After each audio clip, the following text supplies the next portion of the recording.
You said, quote, hate can be valid feedback phrased poorly, end quote. How do you build yourself back up after that valid hate feedback?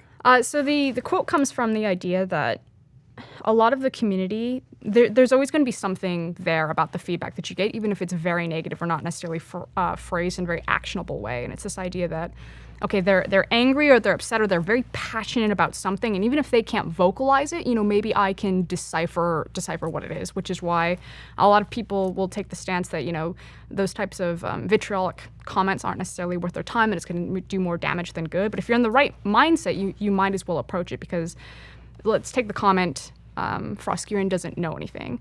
I mean, obviously, that's untrue. I do know things, but it's like, okay, so where's the breakdown? What are they classifying as types of knowledge? Is this micro knowledge? Is this macro knowledge? Is this intimate team knowledge? And so you start digging into more of like a dialogue with the person, and then you start figuring out, well, okay, they think that I don't know anything because I'm not saying enough micro points. So then I can then immediately use that feedback and say, I adjust my casting by then studying micro matchups and giving out tips. And suddenly this type of feedback starts disappearing. So again, it's trying to decipher that and figure out what they actually want. And when you have to keep a clear head to build yourself back after getting those types of comments, it's always just understanding that if you take in as much feedback and resources as possible, you're going to grow as quickly as possible. Like, again, I'm 100 to 0 on everything.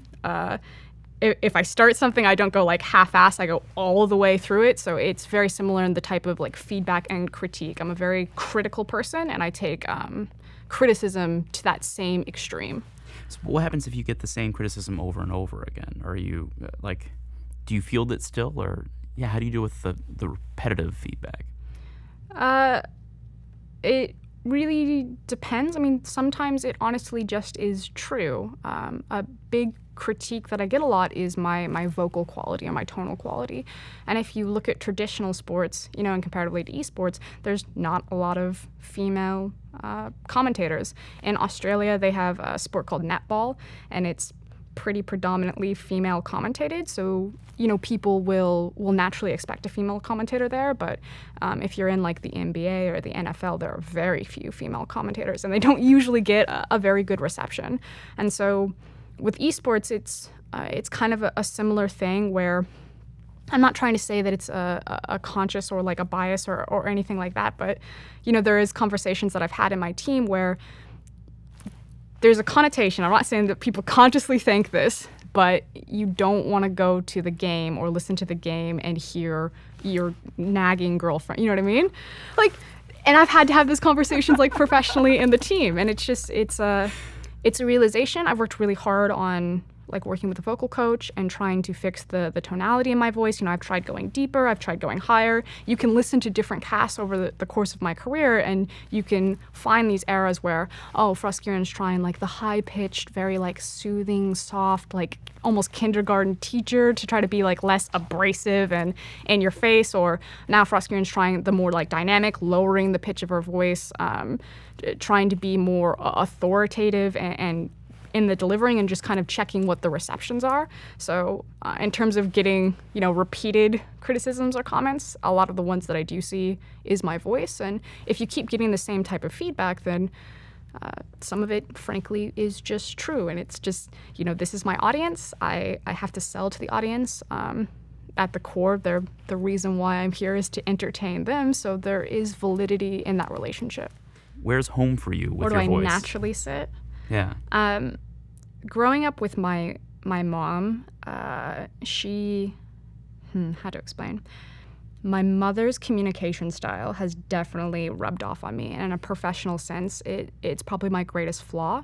My mom was just a lovely woman. Just in her expression of passion, she comes off as angry. And so I grew up my entire life and watching people go like this to my mom when she's talking to them. And this is the obvious thing of like, calm down, like lower your tonality. And it's just, I've picked up those habits. And so when I'm very passionate about something, when I'm excited, I can come off as very confrontational, very condescending, and very like abrasive. And that sounds like really weird. Like, how can you be excited, but it sounds sounds like angry, but that's honestly just how it is. So I have to always actively try to fight against that. So if I'm sitting in my natural tone and I get very excited, my pace starts to pick up. I speak very, very quickly.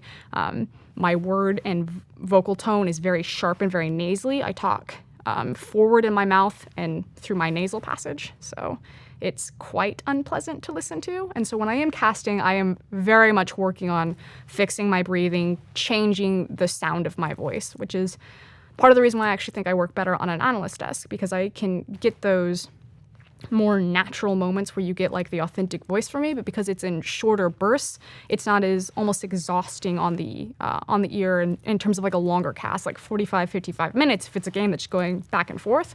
Unfortunately, I still need to work on the technical aspects of my voice, just not to exhaust my audience. What is your brand?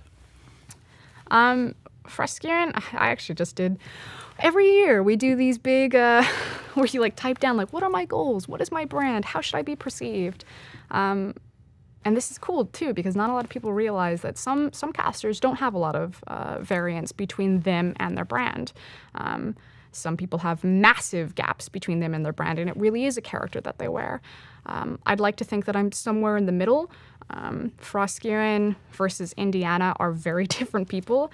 I am much more soft-spoken. I don't talk a lot. I'm very introverted. I don't like to go out.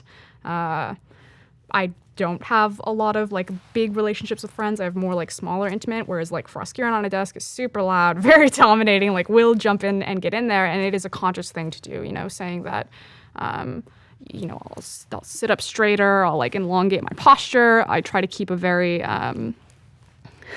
very like stern facial expression. Of course, this changes. It changes for international events too. If you watch me on the LPL versus on an international stage, which most people's experience is on the international stage, there's also differences there. For an international stage, I will smile more. I will be goofier, a bit friendlier. In the LPL, it's like all business all the time, and it's much more sarcastic. The brand is supposed to be, I'm a very heavy critical caster, very much on necessarily the negatives. My viewpoint and how I view League of Legends is playing the perfect game, which is hilarious because I cast the LPL. It's like, if you wanted the perfect game of League of Legends, why didn't you go to Korea? But I still hold like a very high standard for my team. So when I'm casting a game, when I'm doing the desk, a lot of the time, unfortunately for me, is the better team didn't win that day, the not worse team won that day, which that has its drawbacks. For more League interviews and analysis, subscribe to our channel. You can also find stats, discussions, and more on our website and mobile app at blitzesports.com.